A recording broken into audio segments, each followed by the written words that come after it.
Welcome to Kenton's videos. Enjoy the video. You start by preparing the live photo. Pick one that loops well and has clear center framing. Once you open Photos, tap Edit to trim the start or end. This fixes the exact animation moment.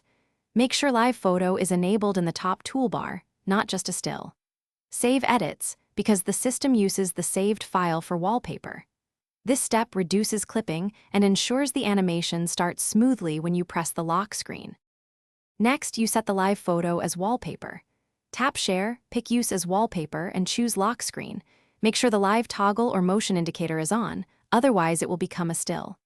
Pinch to zoom and drag to position. Doing this now prevents later cropping. Once positioned, tap Set and confirm lock screen or both screens if desired.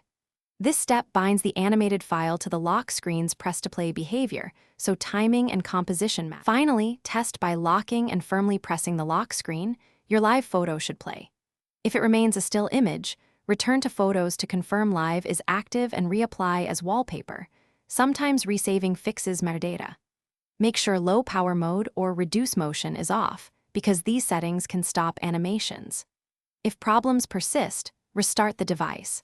A reboot clears transient issues and ensures the system uses the updated live photo metadata correctly.